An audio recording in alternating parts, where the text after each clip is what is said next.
అధ్యాయము 4వ అధ్యాయము 17వ వచనం అందరూ కలిసి.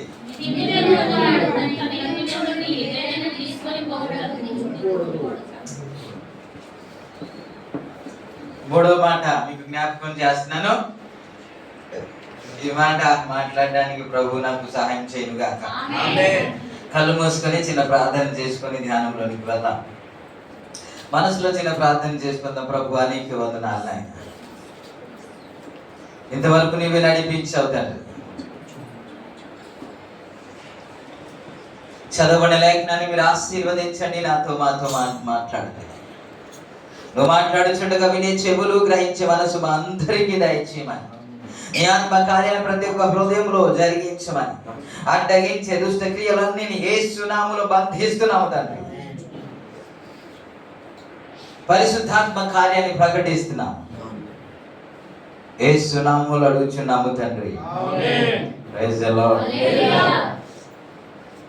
నాకు తెలుసు ఈ మాట చెప్తే మీరు సైలెంట్ అయిపోతారు, ఆమెను కూడా అంటారు.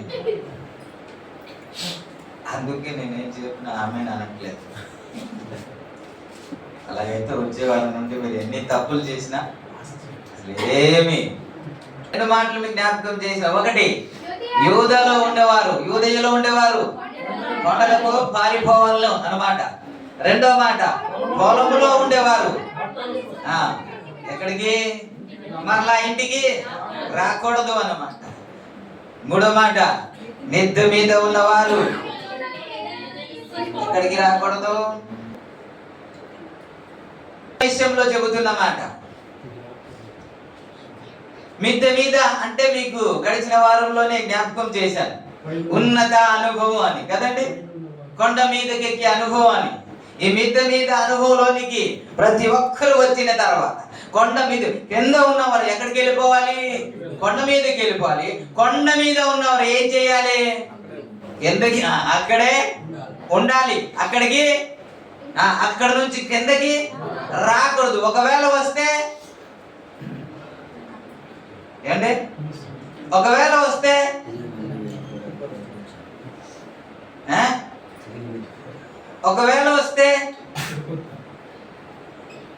ఏమవుద్ది? ఏమవుతుంది? ఏమి? ప్రభు వారు అన్ని రంగంలో దేవుడు మాట్లాడుతుంది, ఏది విడిచిపెట్టకుండా.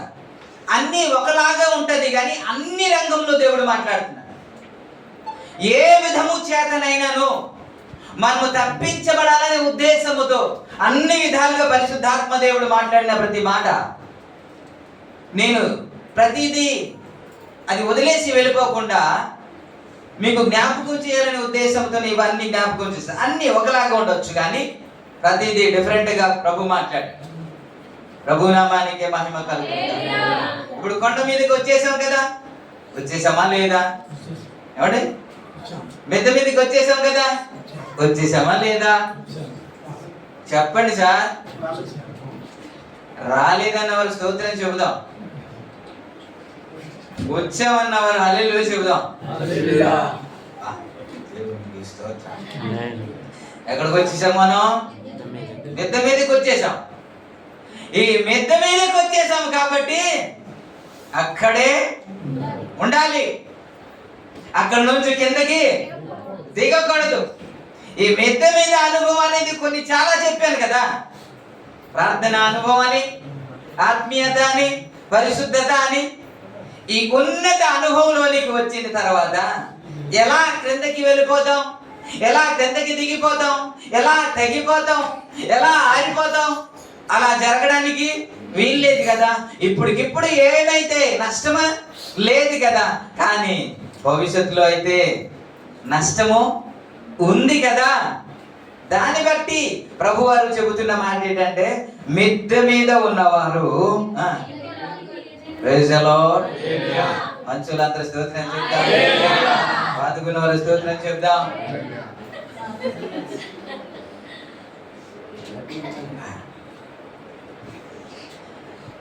పేతురుతో దేవుడు మాట్లాడుతున్న మాట, నీ నావ కొంచెము, నీ పడవ లోతునకు నడిపిస్తేనే నువ్వు చేపలు పట్టగలవు అన్నమాట. మనం మిద్దె మీద ఉంటేనే రక్షించబడగలం, లేకపోతే తప్పించబడలేం. ఇది ఏ విధంగా తప్పించబడగలము, దాని పరిస్థితి ఏంటి అని చిన్నగా మీకు జ్ఞాపకం చేయడానికి ప్రయత్నం చేస్తాను. ప్రభు నాకు సహాయం చేయనుగా. మరీ సీరియస్ గా కాకుండా, మరీ ముఖం మార్చుకొని, మరీ దిగులుగా ఎందుకు ఈ జీవితం, అసలు చర్చకు వచ్చాను కానీ ఎందుకు అని అనగా చూడొద్దు, అలాగ ఉండొద్దు. ప్రభు మీకు మీ చిరునవ్వు అనుగ్రహించుగా, గొప్పలన్నీ పోలుగా. నన్ను మీరు క్షమించండి. అరే సీరియస్ గా ఉంటారేంటండి?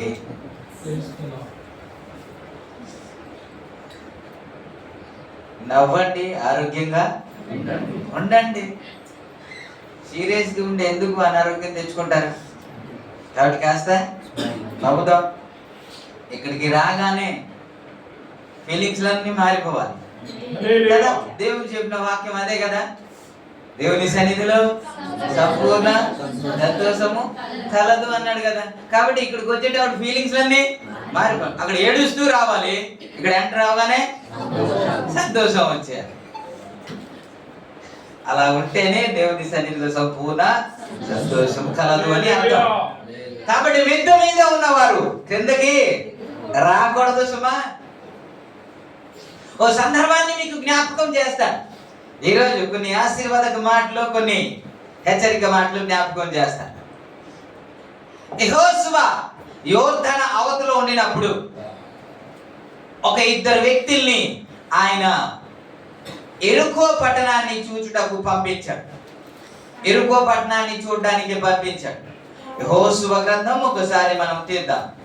2వ అధ్యాయము 1వ వచనంలో, నూను కుమారుడైన యెహోషువ వేగుల వారిని ఇద్దరు మనుషులను పిలిపించి యెరికోను చూడుడని వారితో చెప్పి సిత్తిమునొద్దండి వారిని రహస్యముగా పంపిన వారు వెళ్ళి రహాబు అను ఒక వేశ్య ఇంట చేరి అక్కడ దిగగా అన్నమాట. నేను ఒక ప్రశ్న అడుగుతాను, క్రైస్తవులు వేశ్య ఇంట దిగొచ్చా? క్రైస్తవులు వేశ్య ఇంట దిగొచ్చా? క్రైస్తవులు త్రాగుబోతులతో మాట్లాడొచ్చా? ఏమంటే మాట్లాడొచ్చా లేదా? సావాసం చేయొచ్చు, సాంగత్యం చేయొచ్చు. మీరు ఒకవేళ ఆ వేశ్యను చూస్తే ఆ ఇంటికి వెళ్ళి మీరు నిలబడతారా? ఆ పక్కకి వెళ్ళి నిలబడతారా?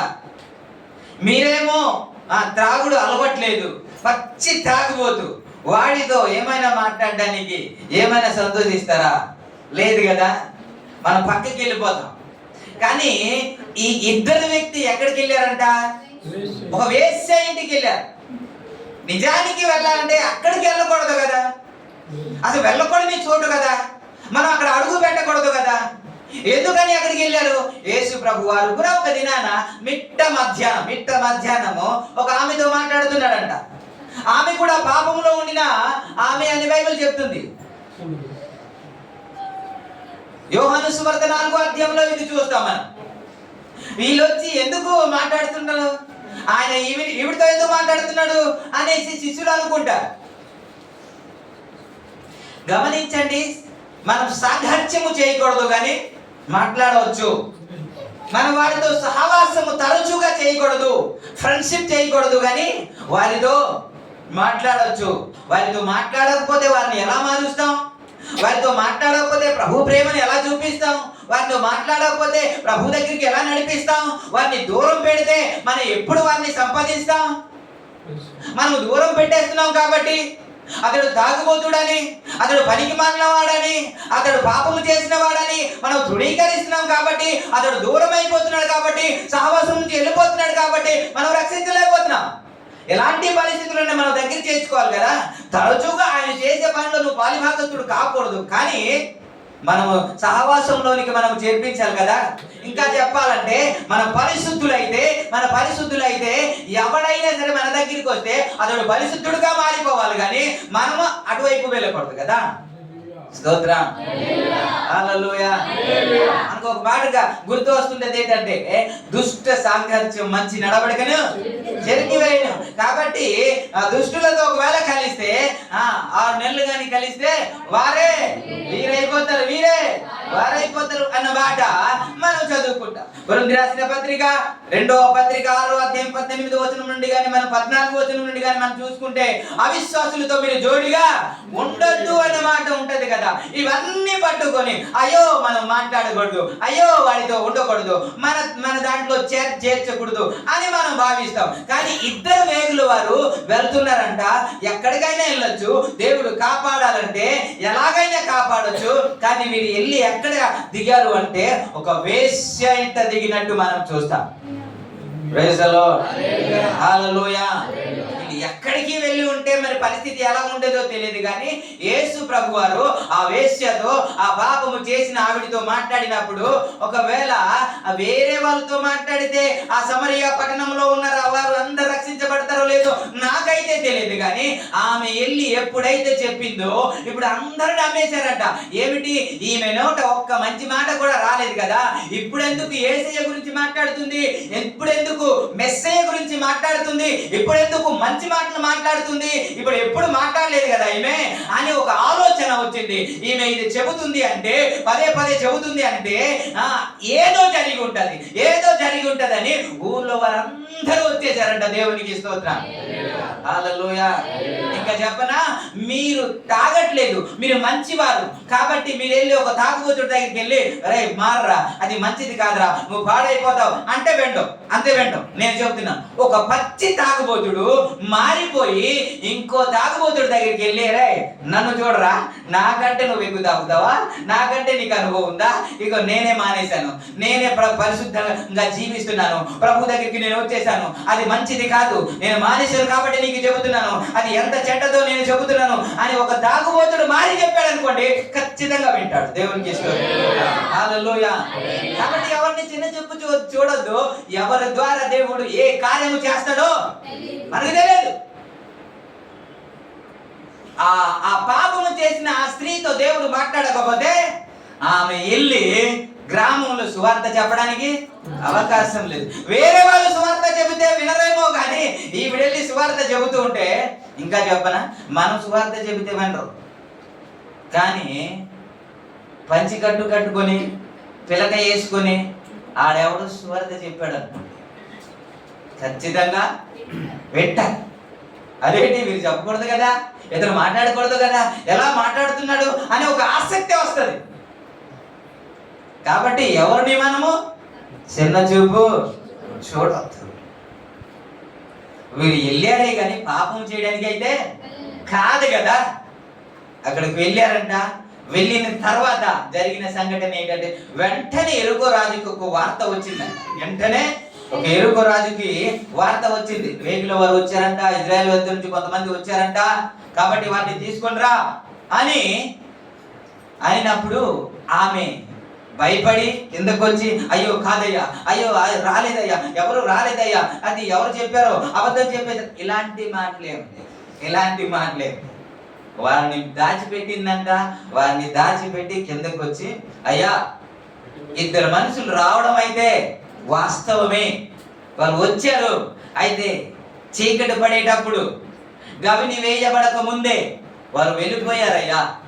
ఎక్కడి నుండి వచ్చారో ఎక్కడికి వెళ్ళారో నాకైతే తెలియదయ్యా, మీరు వారిని తరుముతారా, వారిని పట్టేస్తారయ్యా, మీరు తరమండి అని చక్కగా బెదరకుండా భయపడకుండా చక్కగా చెప్పింది. వారు నిజమే అనుకున్నారు, వారు వెళ్ళిపోయారు. అప్పుడు ఆ దాచిపెట్టిన ఆ మిద్దె మీదకి ఎక్కి వారిని తీసుకొచ్చి అప్పుడు మాట్లాడుతుంది. అప్పుడు మాట్లాడుతున్న మాట ఏంటంటే, అయ్యా నేను మిమ్మల్ని రక్షించాను కదా, నేను మిమ్మల్ని విడిపించాను కదా. ఆ మాట మీరు ఒకసారి చదువుతారా? ఆమె చెబుతున్న సాక్ష్యాన్ని ఒక్కసారి చదువుదామా? ఒక్కసారి 9వ వచనం నుండి, యెహోవా ఈ దేశమును మీకు మీ వలన మాకు భయము పుట్టుననియు, మీ భయము వలన ఈ దేశ నివాసులందరి ధైర్యము చెడుననియు నేను ఎరుగుదును. మీరు ఐగుప్తు దేశంలో నుండి వచ్చినప్పుడు మీ ఎదుట యెహోవా ఎర్ర సముద్రపు నీరుని ఎలాగో ఆరిపోచేసెనో, యోర్దాను తీర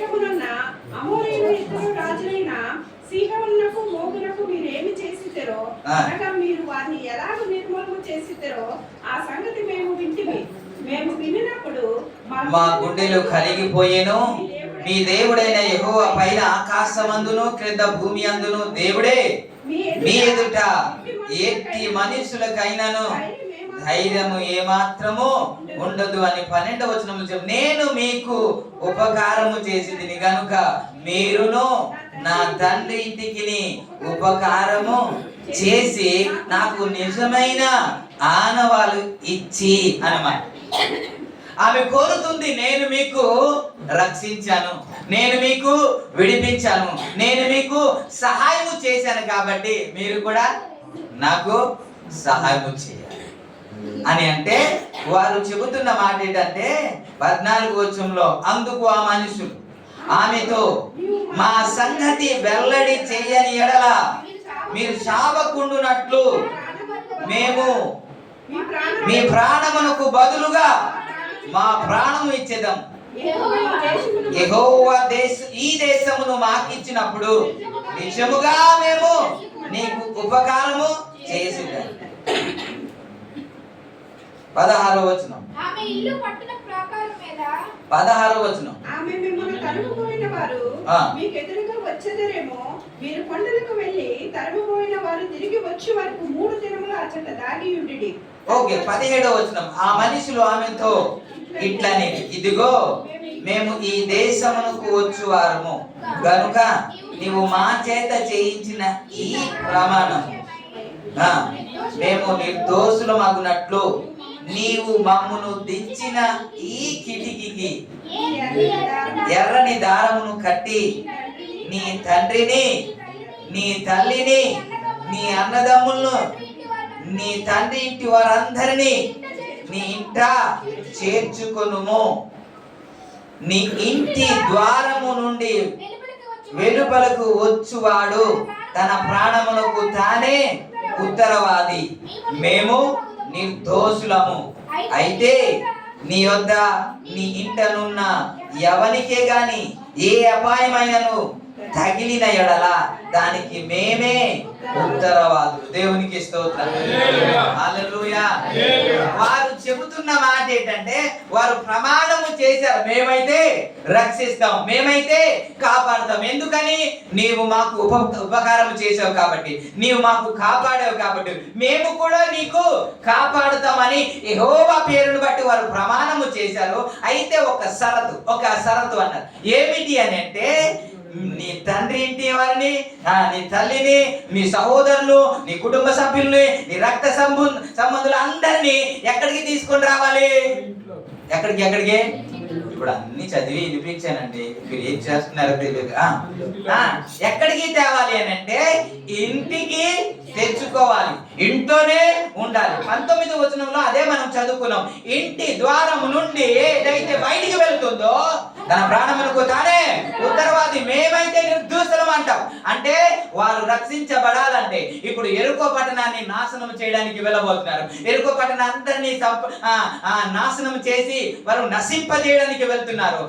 దేవుని ఉగ్రత వారి మీదికి రాబోతుంది, సర్వనాశనము కాబోతున్నారు. కాబట్టి ఒక్కడు కూడా మిగలకుండా చావబోతున్నారు. కాబట్టి ఈ చావు నుండి, ఈ శ్రమల నుండి, ఈ ఇబ్బంది నుండి రక్షించబడాలి అని అంటే ఒక ఆనవాలు ఇస్తున్నారు. ఎక్కడ ఉండాలి అని అంటే ఎవరి ఇంట్లో వాళ్ళు ఉంటే కాదంట.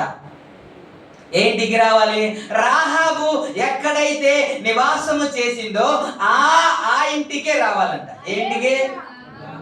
ఇప్పుడు రాహాబు ఎక్కడ నివాసం చేసింది? 15వ వచనంలో మనం చదువుకున్నాం. ఏంటంటే ఆమె ఇల్లు పట్టణపు ప్రాకారము మీద ఉండేను. ఆమె ప్రాకారము మీద, ఎక్కడ? ప్రాకారం కింద. ఆ ప్రాకారం ఎలాంటిదో మనకైతే తెలియదు, కానీ 2 వాహనాలు ఆ ప్రాకారం మీద వెళ్ళిపోద్దంటే అంత ఉన్నతమైనది, అంత దిట్టమైనది. అప్పుడప్పుడు ఆ టీవీలో యాడ్ వస్తూ ఉంటది. ఒక ఏనుగు వచ్చి ఇలాగ కొడతదంట. కొట్టగానే వెరగట్లేదు ఇది అని ఒకడు ఏడిస్తే, ఇది అంబుజ సిమెంట్ కట్టబడిందంట. ఆ సిమెంట్ కడితే అంట చెక్కు చెదరదంట. ఈ పెట్టుకోవడానికే ఇలాగని ఏడిస్తుంటే మరి అంత భారీ ఎత్తైన గోడ ఎవడు కొట్టగలడు, ఎవడు పగలు కొట్టగలడు? దేవునికి స్తోత్రం. అందరి కింద నివాసం చేస్తుంటే ఈమె ఎక్కడుంది? ప్రాకారం మీద ఇల్లు ఉందంట. అయితే మీరు రక్షించబడాలంటే నువ్వు కోరుకున్నావు కదా, నీకు ప్రమాణం చేశావు కదా, మేము రక్షిస్తాం, మేము కాపాడుతాము. కాకపోతే ఒకటి షరతు, కాకపోతే ఒకటి ఏమిటి అని అంటే, ఎవరి మట్టుకు వారు ఉంటే అవ్వదు, ఎవరి ఇంట్లో వారు ఉంటే అవ్వదు. నీవు ఏదైతే ఎక్కడైతే నివాసం చేస్తున్నావు, ఏ మిద్ద మీద లేకపోతే ఏ ప్రాకారము మీద నేను నివాసము చేస్తున్నావో అక్కడికి అందరినీ తీసుకొని రావాలి, అక్కడిని అందరినీ తీసుకొని రావాలి. అక్కడికి వస్తేనే, అక్కడ ఉంటేనే, ఆ ఇంట్లో ఉంటేనే మీరు తప్పించబడగలరు. దేవునికి స్తోత్రం. హల్లెలూయా. యెహోషువ కాపాడలేడండి. వారి ఇంట్లో ఉంటే అయ్యా మేమే అయ్యా, మేమే అయ్యా, మేమే అయ్యా అంటే కాపాడతాడు కదా. పరిగెత్తుకుంటూ వచ్చి అయ్యా రాహాబు సంతతి వారు మేమే, రక్త సముద్రం మేమే అని చెప్పుకుంటే ఎవడైనా వదిలేస్తారు కదా.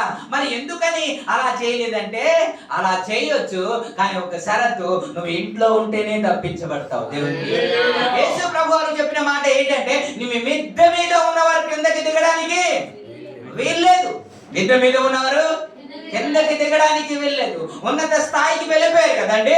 ఒకప్పుడు ప్రార్థన రాదు, ఇప్పుడు ప్రార్థన అనుభవంలోనికి వెళ్ళిపోయాం కదండి. ఇప్పుడు వర్షిప్ చేయడం రాదు, ఇప్పుడు వర్షిప్ చేసే అనుభవంలోనికి వెళ్ళిపోయాం కదండి. ఇప్పుడు ఎట్లా కింద దిగిపోతాం, ఎలా దిగిపోతాం, ఎలా ఆగిపోతాం, ఎలా సేవ మానేస్తాం? అందుకే గడిచిన దినాల్లో మీకు జ్ఞాపకం చేస్తాం, ఎక్కడుంటే సేఫ్టీ అని అంటే, కోడికి తన తల్లి రెక్కల క్రింద ఉంటేనే సేఫ్టీ. దేవునికి స్తోత్రం. హల్లెలూయా. జింక మందలో ఉంటేనే సేఫ్టీ, యెరూషలేము ఉంటేనే సేఫ్టీ. ఎరుకోకు నువ్వు వెళ్ళిపోతే నీకు సేఫ్ కాదు. దేవునికి స్తోత్రం. హల్లెలూయా. విశ్వాసులు మందలో ఉంటే, నువ్వు విశ్వాసులు సేవలో ఉంటేనే, లేకపోతే పొలంలో ఉంటేనే సేఫ్. మిద్దె మీద ఉంటేనే మనం తప్పించాలి. హల్లెలూయా. హల్లెలూయా. చాలా సందర్భం చూస్తే సహవాసంలో ఉండకుండా, యెరూషలేములో ఉండకుండా మనం ఎరుకో పట్టణానికి వెళ్ళిపోదామని, ఎరుకోకి వెళ్ళిపోదామని దిగిపోయిన వారు ఎలా వారు నాశనం అయ్యారో అవన్నీ చూసాం కదా. దీని కుటుంబంలో సహవాసంలో ఉండకుండా ఆమె బయటికి వెళ్ళినందుకు తన జీవితంలో ఏం జరిగింది అవన్నీ దేవుడు రాసి పెట్టాడు కదా. ఇవన్నీ చూస్తూ కూడా పర్వాలేదులే, సహవాసం వదిలేసినా పర్వాలేదు, చర్చి మానేసినా పర్లేదు, ప్రార్థన మానేసినా పర్లేదు, కాస్త దిగిపోయినా పర్వాలేదు అని అంటే పర్వాలేదు అనొచ్చు. కానీ నాశనం అయితే తప్పదు. దేవునికి స్తోత్రం. హల్లెలూయా. హల్లెలూయా. యెహోషువ పంపించిన వేగుల వారు చెబుతున్న మాట, అక్కడ రెండు సూచనలు ఇచ్చారు. రెండు సూచనలు ఏం చేశారంటే, ఒకటి, ఏ ఇంటి కిటికీ నుంచి మాకైతే దించావో అక్కడ ఎర్రని తాడు ఉండాలి. ఏంటి ఉండాలి? ఎర్రని తాడు కట్టబడి ఉండాలి. రెండోది, మీ రక్త సంబంధులందరినీ తీసుకొచ్చి నీ ఇంట్లో పెట్టు. ఈ రెండు ఉంటేనే, ఎర్రని తాడు లేకపోయినా ఇబ్బంది. దేవుడు చేసిన అద్భుతాలు ఒక మాట చెప్పనా? ఇప్పుడు వారు కేకలు వేయగానే ఎరుకో గోడ పడిపోయిందని ఉందా లేదా? ఉందా లేదా? మరి ఈ ఇల్లు పడిపోయిందా ఉందా? ఈ ఇల్లు పడిపోయిందా ఉందా? నేను అనుకుంటాను మొత్తం అంతా పడిపోయిందేమో కానీ ఈ ఇల్లు మాత్రం పడిపోయింది. ఈ ఇల్లు పడిపోతే వారితో పాటు వాళ్ళు వస్తారు కదండి. దేవుడు మాట ఇస్తే ఖచ్చితంగా ఆయన నెరవేరుస్తాడు. హల్లెలూయా. మీరు కేకలు వేయండి అన్నాడు. మీరు కేకలు వేయగానే ఇరుకు గోడంతా పడిపోద్ది, కూలిపోద్ది. మీరు చక్కగా ఎక్కి శత్రువుల్ని మీరు చంపుతారు అన్న మాట మనము చూసాం కదా. మరి గోడంతా పడిపోతే ఈ కుటుంబం అన్నీ నాశనం అయిపోద్ది. కానీ ఆ కుటుంబం నాశనం అయినట్టు ఎక్కడ లేదు. దేవునికి స్తోత్రం. హల్లెలూయా. ఆ పరిస్థితిని కొంత మీకు కళ్ళ ముందు పెట్టడానికి నేను ఆశపడుతున్నాను. ఏంటి అంటే, ఎప్పుడైతే గోడ పడిపోయిందో, చంపేయాలి కదా, ఎవరిని మిగిలిచి ఉండకూడదు కదా. ఇప్పుడు అందరినీ చంపేయాలి అంటే, ఇప్పుడు అడుగు పెట్టిన తర్వాత సెకండ్ నుంచి బాగున్నావా అని అడుగుతుంటారా సైన్యం అంతా? హలో ఎలా ఉన్నావు అని అడుగుతుంటారా? దొరికిన వాళ్ళందరినీ కొంతమంది తలలు తెగి కింద పడుతూ ఉంటాయి, కొంతమంది బల్లెముతో చంపుతూ ఉంటారు, శవాలు ఇంకా స్లోగా అవుతుంటాయా? ఎంత వేగంగా చంపుతుంటే అంత వేగంగా చంపాలి కదా. ఇలాంటి పరిస్థితి ఒకటి రాబోతుంది అని రాహాబుకు అర్థమైందంట. దేవునికి స్తోత్రం. నాకు అర్థమైందయ్యా, నీ దేవుడే ఆకాశం అందు గాని భూమి అందు గాని నీ దేవుడు తప్ప ఇంకెవరు లేరు. మీ మధ్య నిలబడ్డం మాకు ధైర్యము సరిపోవట్లేదు. ఈ దేశము మీకు ఇస్తున్నాడని మాకు తెలుసయ్యా, మా ప్రజలందరినీ మీకు అప్పగించాడని మాకు తెలుసయ్యా. ఇలాంటి పరిస్థితి రాబోతుంది అని తెలుసయ్యా, అందుకే మీకు బ్రతికులాడుతున్నాను, అందులో నుంచి నన్ను కాపాడండి అని అంటే వాళ్ళు చెప్పిన మాట, ఎర్రని దారం నీకు ఉండాలి. దేవునికి స్తోత్రం. ఎర్రని దారం ఏంటంటే ఐగుప్తు దేశంలో సంహారపు దూత వచ్చినప్పుడంట ఎవరి గుమ్మము పైన అయితే ఎర్రని రక్తం ఉండదు, లేకపోతే గొర్రె పిల్ల రక్తము, లేకపోతే ద్వార బంధం మీద ఎవరి ద్వారపు బంధం మీద ఉందో వారందరూ రక్షించబడ్డాడంట. వారందరినీ ముట్టకుండా సంహారపు దూత దాటి వెళ్ళిపోయిందంట. ఆ రోజే వారు విడిపించబడ్డారు. ఇప్పుడు యెహోషువ చెబుతున్న మాట, అదే సూచన చెబుతున్న మాట ఏంటి అని అంటే, నీ ఇంటికి ఎర్రని దారం ఉండాలి. Praise the Lord. ఎర్రని దారము లేకుండా నిన్ను గుర్తు పట్టలేము. ఎర్రని దారం లేకుండా నువ్వు రక్షించబడలేవు. దేవునికి స్తోత్రం. హల్లెలూయా. ఎర్రని దారం ఏంటో తెలుసా? యేసు రక్తమే. హల్లెలూయా. యేసు రక్తము ద్వారా మాత్రమే మనం విడిపించబడగలము. యేసు రక్తమే మన పాపాలను పరిశుద్ధపరుస్తుంది, క్షమించి. దేవునికి స్తోత్రం. యేసు రక్తమే మనకు విజయాన్ని అనుగ్రహిస్తుంది. Praise the Lord. హల్లెలూయా. అందుకే పాపము రక్తము చిందించకుండా పాప క్షమాపణ లేదు. పాప క్షమాపణ లేకుండా మోక్ష మార్గంలోనికి మనము వెళ్ళలేం. దేవునికి స్తోత్రం. హల్లెలూయా. కాబట్టి వారు చెబుతున్న మాట, ఒక సూచనగా చెబుతున్న మాట ఏంటంటే, నీ ఇంటికి లేకపోతే నీ కుటుంబానికి నీ మీదకి ఒక ఎర్రని దారం అనేది ఉండాలి. హల్లెలూయా. అప్పుడే సంహారపు దూత నీకు సమీపించు, నష్టం నీ మీదకి రాదు, అపాయం నీ మీదకి రాదు, ప్రాణహాని నీ మీదకి రాదు. ఒకవేళ వచ్చినా నువ్వు తప్పించబడాలి అంటే నీ ఇంటికి ఎర్రని దారం అనేది ఉండాలి. అందుకే నేను తరచుగా చేసిన ప్రార్థనలో ఇప్పుడు నేను చెబుతున్నాను, నా ప్రార్థనలో తరచుగా ఒక మాట వాడతాను. ఏంటో తెలుసా? అయ్యా, యేసు రక్తంలో ముద్రిస్తున్నాను అంటాను. యేసు రక్తాన్ని అరికాలు మొదలుకొని నడినెత్తి వరకు ఆపాదిస్తున్నాను అంటాను. ఈ మాట ప్రతి ఒక్కరి మీద అప్లై చేస్తాను. దేవునికి స్తోత్రం. ఎందుకు తెలుసా? యేసు రక్తమే మనకు విజయం, యేసు రక్తమే మనకు విడుదల, యేసు రక్తమే మనకు స్వస్థత, యేసు రక్తమే మనకు ఆరోగ్యం. ఇది నీకుండాలి అని వేగుల వారు చెబుతున్న మాట. నువ్వు తప్పించబడాలంటే, నువ్వు రక్షించబడాలంటే, ఈ ఉగ్రత నుంచి నువ్వు తప్పించబడాలంటే యేసు రక్తం క్రిందకి వచ్చేయాలి. హల్లెలూయా. ఒక పాట మీకు అది తెలుసో లేదో తెలియదు కానీ అలాంటి పాటలన్నీ వెతుక్కుంటూ వచ్చి పాడితే బాగుంటది. ఎప్పుడు పాడిన పాట వద్దు, పాత పాటలే, కొన్ని పాత పాటలే కానీ కొన్ని మంచి మంచి పాటలు సెలెక్ట్ చేయండి, ప్రాక్టీస్ చేయండి, ఆ విధంగా ఆరాధన చేయడానికి నడిపించండి. ఎప్పుడు ఓల్డ్ సాంగ్ వద్దు. దేవునికి ఇస్తుంది. పాడిందే పాడుకుని యేసు రక్తం క్రింద ఉన్నాడు, నేను యేసు రక్తం క్రింద ఉన్నాను, నేను యేసు రక్తం క్రింద ఉన్నాను, సాతాను ఎక్కడ నన్ను ముట్టలేడు. తెలుసు కదా ఈ పాట. మరి ఎందుకు పాడట్లేదు? కొంతమంది యేసయ్య గారు పాట రాస్తే ఇదేంటి ఇది రక్తము రక్తము రక్తము అని అంటే అదే తర్వాత హిట్ అయిపోయింది. దేవునికి స్తోత్రం. ఆ రక్తమే కదా మన పాపము నుండి విడిపించింది, ఆ రక్తమే కదా దేవుని సన్నిధికి తీసుకెళ్ళింది. ఆ రక్తము లేకుండా మనకు విమోచన లేదు కదా. ఇవన్నీ యేసు క్రీస్తు రక్తం వలన. కులమతితో అడుగుతున్న మాట, అసలు నా ప్రియుడు నా ప్రియుడు నా ప్రియుడు అనేసి ఎంతగా చెప్పుకుంటున్నావు కదా, నీ ప్రియుడు వేరే ప్రియుని కంటే నీ ప్రియుని విశేషం ఏముంది అని అడిగితే ఆమె చెబుతున్న మాట, నా ప్రియుడు ధవలవర్ణుడు. దేవుడు, నా ప్రియుడు రత్నవర్ణుడు. ఎవడు? నా ప్రియుడు 10,000 మందిలో పోల్చదగిన వాడు.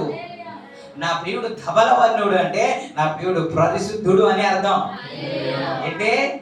పరిశుద్ధుడు. రత్నవర్ణుడు అంటే రత్నం అంటే అంటే మిలమిల మెరిసే. మిలమిల మెరిసే అంటే ఎర్రని వాడు.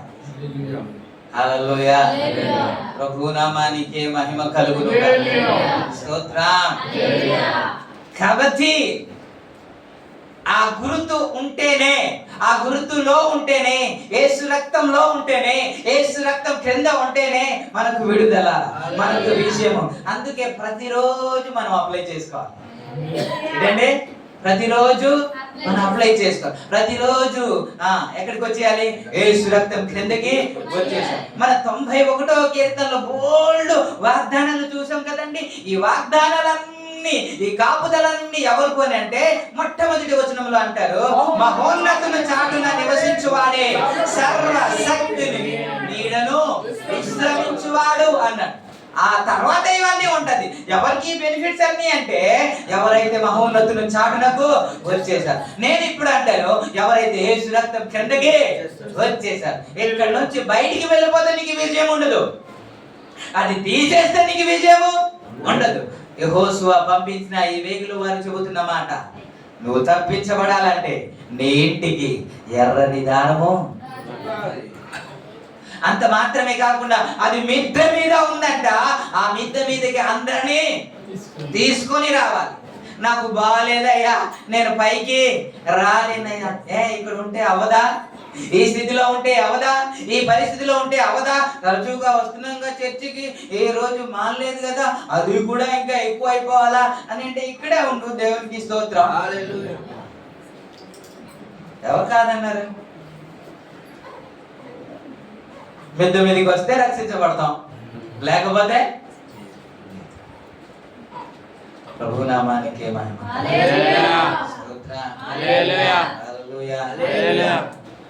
ఎవరైతే క్రింద ఉన్నారో మిద్దె మీదకి వచ్చేయాలి. మిద్దె మీద ఎవరైతే ఉన్నారో అక్కడే స్టాండ్ అయిపోవాలి. కొరింథీ రాసిన పత్రిక 10వ అధ్యాయం 12వ వచనంలో ఏమని అంటాడంటే, నిలుచుచున్నవాడు తాను పడిపోకుండా చూసుకున్నవాడు. 10వ అధ్యాయము 12వ వచనం ఉందా? తాను నిలుచుచున్నానని తలంచుకున్నవాడు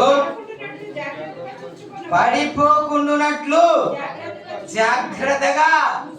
అదే చెబుతున్నాను, ఎవరైతే పైకి వచ్చేసారో కింద పడకుండా చూసుకుంటే మంచిది, తగ్గిపోకుండా చూస్తే మంచిది, కిందకి దిగిపోకుండా చూస్తే మంచిది. దేవుడు ఎప్పుడు కోరుకునేది ఎక్కడి నుంచి నువ్వు ముందుకు వెళ్ళాలని ఆశపడతాడు, కానీ నువ్వు క్రిందికి వెళ్ళిపోవాలో దేవుడు ఎప్పుడు ఆశపడు. మీరు ఇప్పుడు చెప్పండి, ఈ రోజు మీకేమో, లేకపోతే ఈ సంవత్సరము మీ బిడ్డకేమో 100కి 100% మార్క్ వచ్చింది. వచ్చే సంవత్సరం 100కి 50% వస్తే చాలు అంటావా? ఏమంటే చాలు అంటావా? అప్పుడేమో ఏ గ్రేడ్ వచ్చింది, ఇప్పుడేమో ఓకేనా? మీకు హాయిగా ఉంటుందా? మీకు సంతోషంగా ఉంటుందా? అప్పుడేమో ర్యాంక్ వచ్చింది, ఇప్పుడేమో ఏ ర్యాంక్ లేదు, అప్పుడు సంతోషమా? కాదు కదా. దేవుడు కోరుకున్నది అదే. మనము ఏ రేంజ్కి అయితే ఎక్కేసామో అక్కడ స్టాండ్ అవ్వాలి. స్తోత్రం. హల్లెలూయా. ప్రభు నామానికే మహిమ కలుగును. కాబట్టి ఏమైనా తగ్గిపోతుంటే జాగ్రత్తగా, అందుకే ప్రోత్సహిస్తున్నాను, మీరు తగ్గిపోవడానికి వీల్లేదు అని ప్రతిసారి ఎందుకు బ్రతిమలాడుతున్నానంటే, అయ్యా మీరు అలా ఉండిపోవడానికి వీల్లేదు, అలా మానేయడానికి వీల్లేదు, అలా ఆగిపోవడానికి వీల్లేదు, అలా ఉండిపోవడానికి వీల్లేదు అని ఎందుకు బ్రతిమలాడుతున్నాను అని అంటే, భయంకరమైన పరిస్థితి రాబోతుంది. అది ఈ రోజు కావచ్చు, అది రేపైనా కావచ్చు, అది ఎల్లుండైనా కావచ్చు, అది ఒక క్షణంలో అయినా కావచ్చు. దేవుని రాకడ, ఈ రాకడలో మనం ఎత్తబడాలి అని అంటే మిద్దె మీద ఉన్న వాళ్ళ కిందకి దిగడానికి వీల్లేదండి.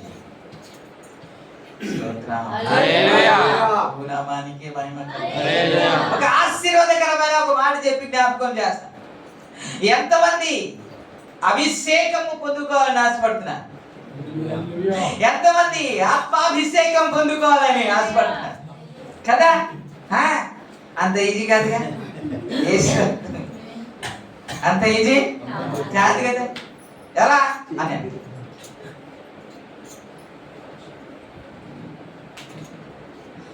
అపొస్తలుల కార్యం 2వ అధ్యాయంలో మనం చూస్తాం కదా. అపొస్తలుల కార్యం 2వ అధ్యాయం 1వ వచనం నుండి మనం చూసుకుంటే, పెంతెకొస్తు పండగ దినాన, పండుగ దినం వచ్చినప్పుడు అందరూ ఒక చోట కూడుకుని ఉండిరి. అప్పుడు వేగంగా వీచు బలమైన గాలి వంటి ఒక ధ్వని ఆకాశం నుండి అకస్మాత్తుగా వారు కూర్చుని ఉన్న ఇల్లంతయు నిండెను. మరియు అగ్ని జ్వాల వంటి నాలుకలు వివహింపబడి వారికి కనబడి వారిలో ఒక్కొక్క మీద వాళ్ళగా అందరూ పరిశుద్ధాత్మతో నిండిన వారే. ఆ ఆత్మ వారికి వాక్శక్తి అనుగ్రహించుకున్నది, అన్య భాషలతో మాట్లాడసాగారు. ప్రభునామానికి మహిమ కలుగును. స్తోత్రం చెబుదాం. ఎవరి మీదకి వచ్చింది అని అంటే 120 మంది వారి మీదకి మాత్రమే వచ్చింది. అక్కడ ఇంకెవరూ లేరా అని అంటే చాలా మంది ఉన్నారు, కానీ వారి మీదకి అభిషేకం రాలేదంట. దేవునికి వారి మీదకి అగ్ని రాలేదంట.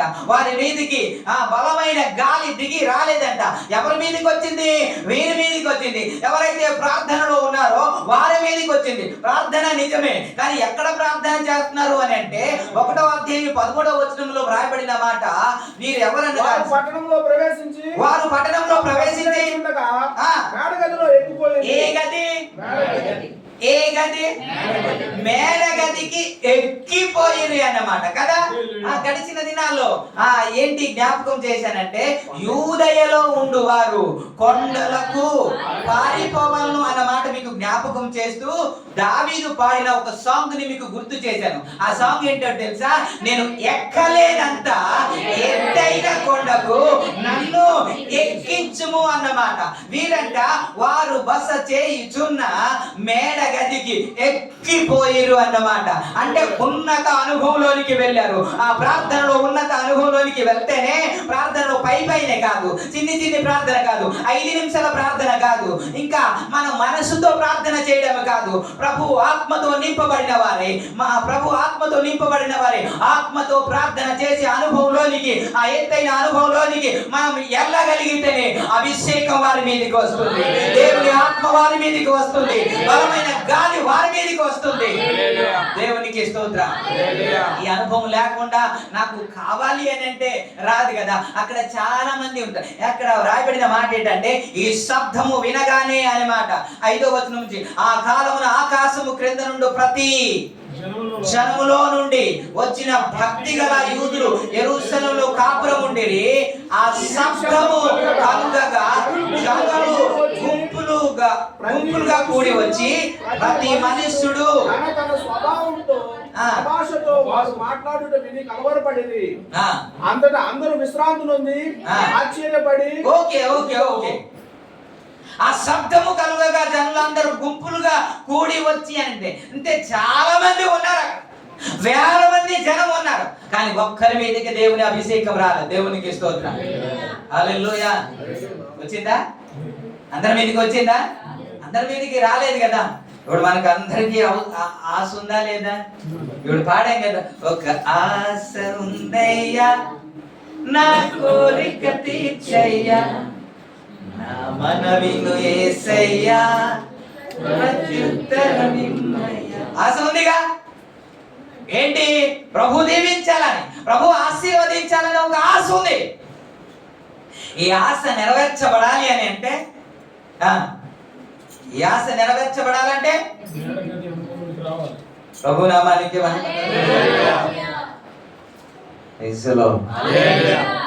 స్తోత్రం. చాలా మంది అక్కడ ఉన్నారంట, అనేక మంది ఉన్నారు, వందల మంది ఉన్నారు, వేల మంది అక్కడ ఉన్నారు, కానీ వారి మీదకి అభిషేకం అయితే రాలేదంట. వారి మీదకి అభిషేకము రాలేదు. బలమైన గాలి వారి మీదకి రాలేదు. పరిశుద్ధాత్మ దేవుడు వారి మీదకి రాలేదు. ఎవరి మీదకి దిగి వచ్చాడంట? ఎవరి మీదకి వచ్చాడంటే, ఎవరైతే మేడ గదిలో బస చేయుచున్నారు. మేడగది అనుభవంలో ఉన్నారు. క్రింద ఉన్నవారు కాదు, క్రింద బస చేయుచున్నవారు కాదు, మేడగది అనుభవంలోనికి ఎవరైతే వెళ్ళిపోయారో వారి మీదకి అభిషేకం దిగి వచ్చింది. హల్లెలూయా. అగ్ని వంటి ఒక గాలి వారి మీదికి వచ్చినట్టు మనం చూస్తాం. ప్రభునామానికి మహిమ. హల్లెలూయా. అభిషేకము ఎవరికంట? ఎవరికి?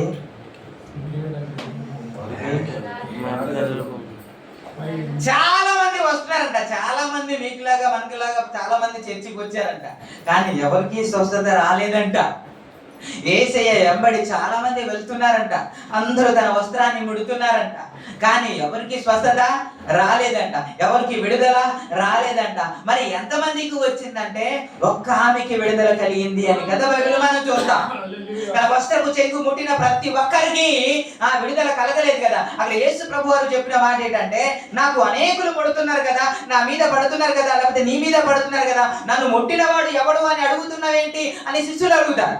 అంటే అందరూ ముడుతున్నారు కానీ విడుదల అయితే ఎవరికి లేదు. అందరికి చర్చి వస్తున్నారు కానీ విడుదల అయితే ఎవరికి లేదు. అందరూ అక్కడ ఉన్నారు కానీ అభిషేకం మాత్రం మేడగదిలో ఉన్నవారు. మేడగది అనుభవం లేకుండా అభిషేకము ఉండదు.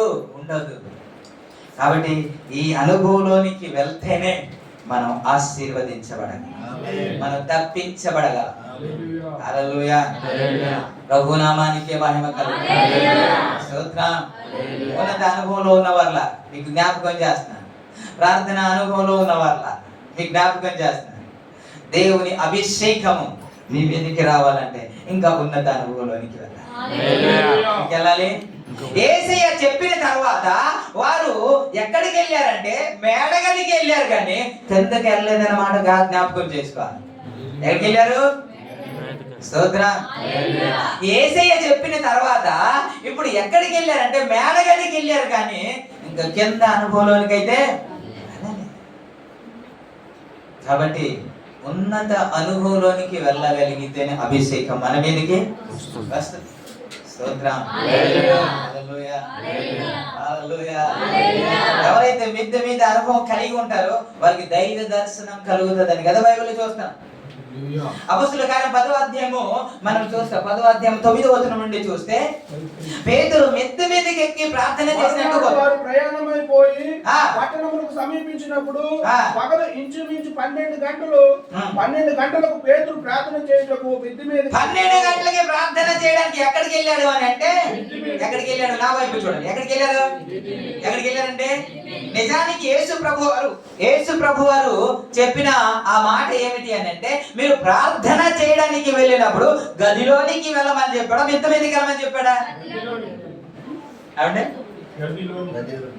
మీరు గదిలోనికి వెళ్ళి తలుపు వేసుకొని ప్రార్థన చేయమని చెప్పాడా, మిద్దె మీదకి ఎక్కి ప్రార్థన చేయమని చెప్పాడా? ఇవన్నీ పేతురుతో చెప్పాడు కదా. పేతురు ఉన్నప్పుడే కదా మత్తయి సువార్త 5వ అధ్యాయం 6వ అధ్యాయం 7వ వచనం మాట్లాడింది శిష్యులు ఉండేటప్పుడే కదా. మరి ఇవన్నీ మాటలు విన్న ఈ పేతురు ఏం చేస్తున్నాడు? ఇప్పుడు ప్రార్థన చేయాల్సి వచ్చినప్పుడు మిద్దె మీదకి ఎక్కాడంట. దేవునికి స్తోత్రం. హల్లెలూయా. మిద్దె మీదకి ఎక్కగానే ఒక దర్శనం వచ్చినట్టు మనం చూస్తాము. ఆ దర్శనాన్ని చూస్తున్నాడు. రాబోయే అంటే కాలంలో లేకపోతే ముందుకు ఏమి చెయ్యబోతున్నాడు వాటన్నిటిని కళ్ళకు కట్టినట్టు దర్శనం ద్వారా పేతురుకు చూపిస్తున్నాడు. దేవునికి స్తోత్రం. ఎప్పుడు ఈ దర్శనం కలిగింది అంటే మిద్దె మీదకి వెళ్ళినప్పుడు. Praise the Lord. హల్లెలూయా.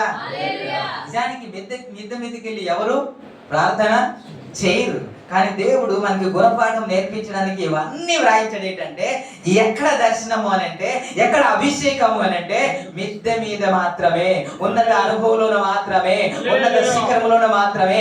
ఎక్కడ మనకు సేఫ్టీ అని అంటే కొండ మీదకి ఎక్కగలిగితే, మిద్దె మీదకి ఎక్కగలిగితే, పొలంలో ఉండగలిగితే మనకు కాపుదల ఉంటది, అభిషేకం ఉంటది, ఆశీర్వాదం ఉంటది. దేవునికి స్తోత్రం. హల్లెలూయా.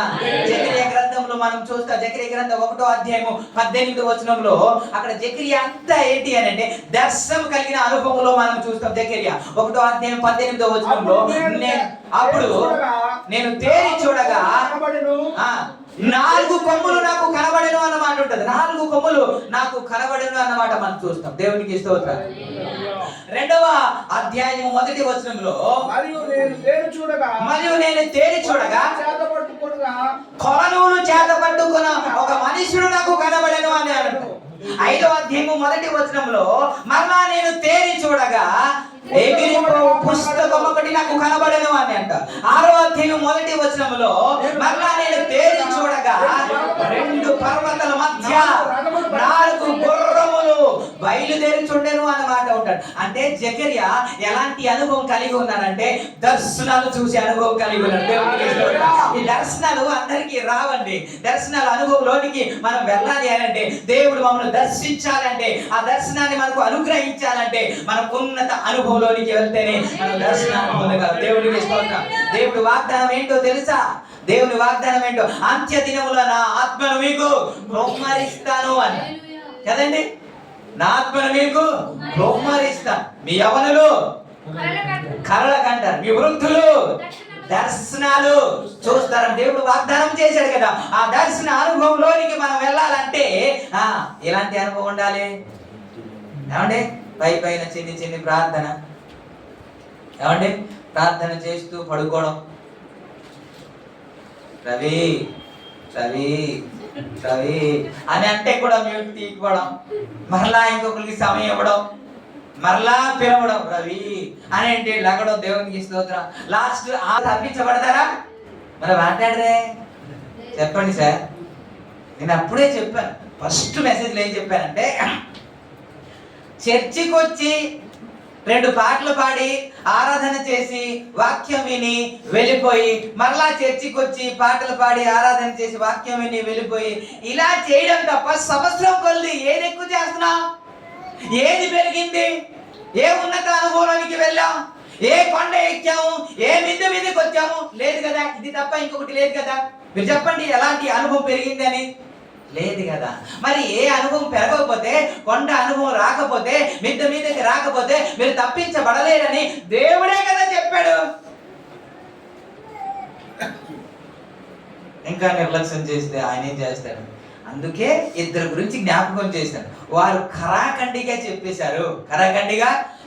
ఏంటి అంటే, మేము మిమ్మల్ని రక్షిస్తాం, మేము మిమ్మల్ని కాపాడుతాం. ఒక షరతు, మీరు మిద్దె మీదకి రావాలి. హల్లెలూయా. మిద్దె మీదకి వస్తేనే తప్పించబడతారు, లేకపోతే నీ ప్రాణానికి మీరే ఉత్తరవాది అని తుడిచేసుకున్నారు కదా, కడిగేసుకున్నారు కదా. మన దేవుడు కూడా కాపాడుతాడు. కానీ ఎక్కడ ఉంటే సార్? మంచం మీద.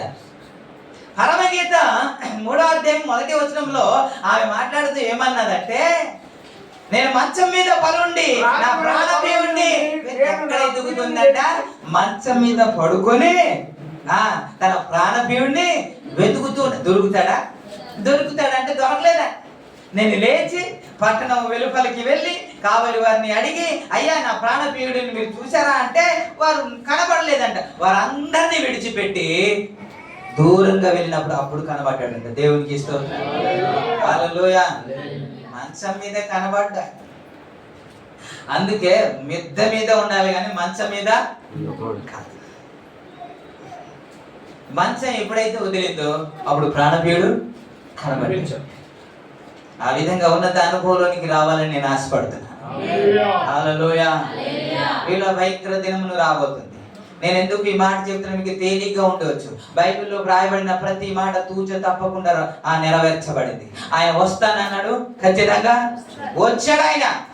ఆయన మొదటి రాకడలో వస్తానని చెప్పాడు. ఆయన వచ్చాడా రాలేదా? ఆయన ఎలాగ వస్తానన్నాడు, అలాగే వచ్చాడు. ఎలాగ నేను ప్రాణం పెడతానంటే అలాగే ప్రాణం పెట్టాడు. ఎలాగ తిరిగి లేస్తానని చెప్పాడు, అలాగే తిరిగి లేచాడు. వెళుతూ వెళుతూ వెళుతూ ఏం చెప్పాడు? దేవదూతలు చెబుతున్న మాట 1వ అధ్యాయం అపోస్తుల కార్యము 11వ వచనంలో వ్రాయబడిన మాట, గలిలయ మనుషులారా మీరెందుకు ఇలా తేరి చూస్తున్నారు? గలిలయ మనుషులారా మీరు నిలిచి ఆకాశం వైపు చూస్తున్నారు. మీ యొద్ద నుండి పరమునకు చేర్చుకొనబడిన యేసే ఏ విధంగా పరమునకు వెళ్ళుట మీరు చూచితురో ఆ రీతిగానే ఆయన తిరిగి వస్తాడు. దేవునికి స్తోత్రం. ఆ రీతిగానే ఆయన తిరిగి వస్తాడు ఆయన. ఇది 100% వాస్తవమే. అది ఏమో మాకేం తెలుసు, వస్తాడో లేదో మాకేం తెలుసు, అది జరుగుతుందో లేదో మాకేం తెలుసు అంటే మొదటి రాకడ జరిగింది కాబట్టి రెండో రాకడ కూడా ఖచ్చితంగా జరుగుతుంది. కాబట్టి ఇవన్నీ జ్ఞాపకం చేస్తున్నాం. మన రాకడలో ఎత్తబడాలి అని అంటే ఏ అనుభవంలో ఉండాలి? ఎత్తైన అనుభవంలో ఉండాలి. ఎత్తైన అనుభవంలోనికి వచ్చిన వారు ఎక్కడ ఉండాలి? ఎత్తు మీదే ఉండాలి. బైబిల్లో వ్రాయబడిన మాట కొరింథీ రాసిన పత్రిక 7వ అధ్యాయం అనుకుంటాను. 7వ అధ్యాయంలో 24వ వచనంలో మీరు పిలువబడిన సహోదరులారా, ప్రతి మనుషులను ఏ స్థితిలో పిలువబడునో ఏ స్థితిలో పిలువబడినో ఆ స్థితిలోనే దేవునితో ఆ స్థితిలోనే మనం ఏ స్థితిలో అయితే పిలువబడ్డామో ఆ స్థితిలోనే మనం దేవునితో సహవాసం. ఆ స్థితి నుండి క్రిందకే రాకూడదు. మీరు అనుకుంటారు వాక్యము చెప్పడమే సేవ కాదు అని మీకు జ్ఞాపకం చేశాను. ఇంకొకటి చెప్పనా మీకు? సేవ అంటే ఏంటో చెప్పి సంఖ్యాకాండం 4వ అధ్యాయం 4వ వచనంలో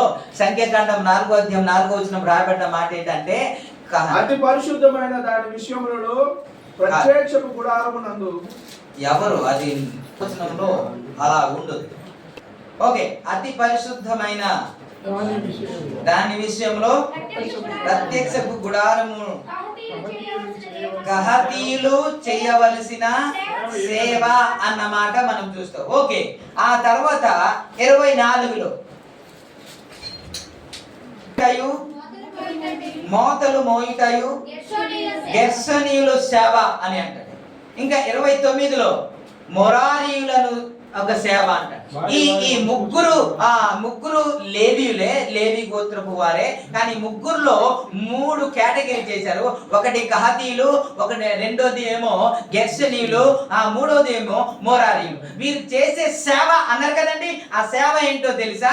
ఆ ప్రత్యక్షపు గుడారము లోపల ఉండేవన్నీ అంటే మందసము, లేకపోతే సముఖపు రొట్టెలు, లేకపోతే బల్ల, దీప వృక్షము, ఇవన్నీ బలిపీఠము, ఇవన్నీ అహరోను ఎలియాజరు మొత్తం కప్పిన తర్వాత అంట మొయ్యాల్సింది ఎవరు అంటే కహాతీయులు. ఎవరు?